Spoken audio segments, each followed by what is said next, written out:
Méditons avec la communauté des disciples du Christ vivant en ce mardi 26 mars 2024, mardi saint, année liturgique B.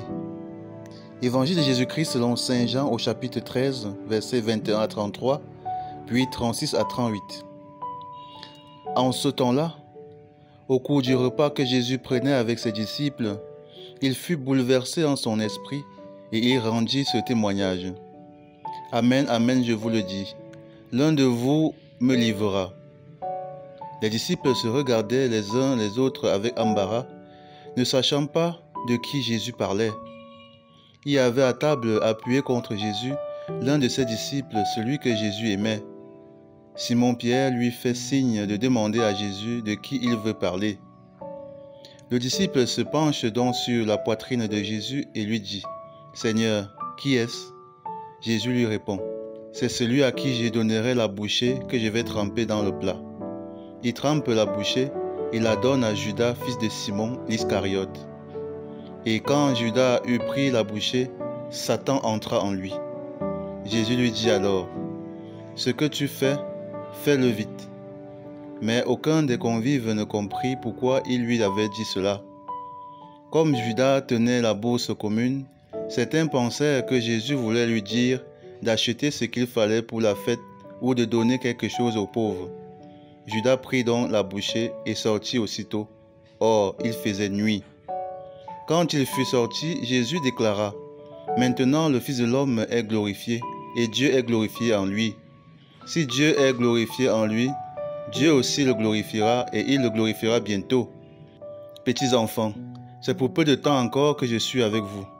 Vous me chercherez, et comme je l'ai dit aux Juifs, là où je vais, vous ne pouvez pas aller. Je vous le dis maintenant à vous aussi. » Simon-Pierre lui dit : « Seigneur, où vas-tu » Jésus lui répondit : « Là où je vais, tu ne peux pas me suivre maintenant, tu me suivras plus tard. » Pierre lui dit : « Seigneur, pourquoi ne puis-je pas te suivre à présent ? Je donnerai ma vie pour toi. » Jésus réplique : « Tu donneras ta vie pour moi ? Amen, amen, je te le dis. Le corps ne chantera pas avant que tu m'aies régné 3 fois. » Acclamons la parole de Dieu.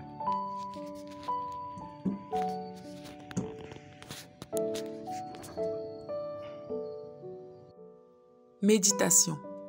Frères et sœurs en Christ, que la grâce de notre Seigneur Jésus-Christ abonde dans chacune de nos vies. Ce matin, le Seigneur partage son dernier repas avec ses disciples. L'accent n'est pas mis sur le repas en lui-même, mais sur les personnes qui l'entourent et parmi eux, un va le livrer.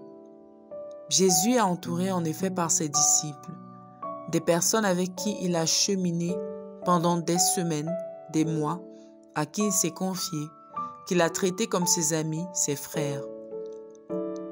Et il se retrouve ce soir à la table avec eux et constate tristement que c'est l'un de ses amis qui va le trahir. Il sait aussi que, pendant le chemin de la passion, ses disciples vont fuir, vont l'abandonner. Imaginons les sentiments de Jésus.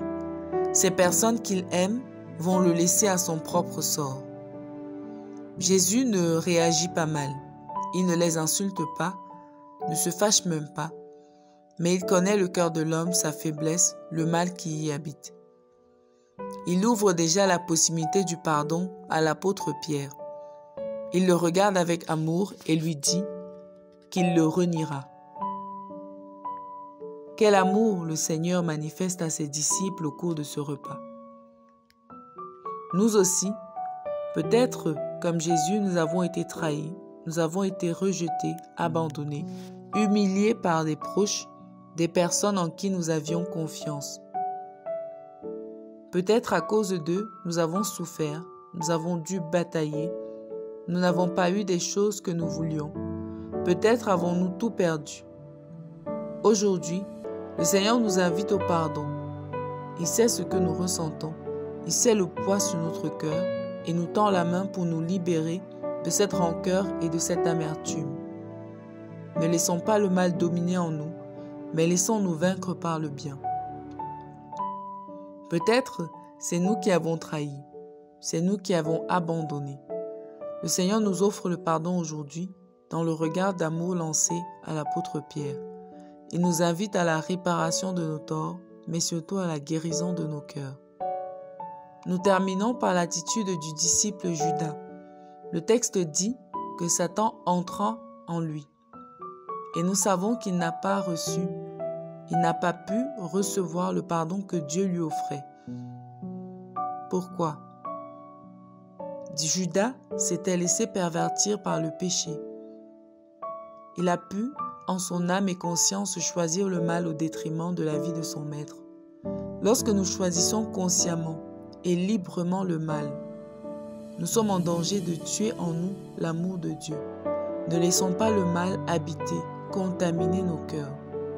Ne choisissons jamais intentionnellement et librement de faire le mal à l'autre. C'est une pente glissante. Revenons à nous-mêmes. Qu'est-ce que l'amour de Jésus doit guérir en nous aujourd'hui? Quelle blessure, quelle trahison? Qu'est-ce que nous avons besoin de pardonner? Ou alors, de quoi voulons-nous être pardonnés? Prions. Père d'amour, guéris nos cœurs blessés et donne-nous suffisamment d'amour pour pardonner et recevoir le pardon. Intercession. Pour tous ceux qui ont été trahis par leurs proches, que le Seigneur leur donne la grâce de pardonner. Maman Marie, intercède pour nous. Exercice spirituel. Demandons au Seigneur dans une prière sincère la guérison de nos blessures intérieures et de celles de ceux que nous avons offensés. Loué soit Jésus-Christ.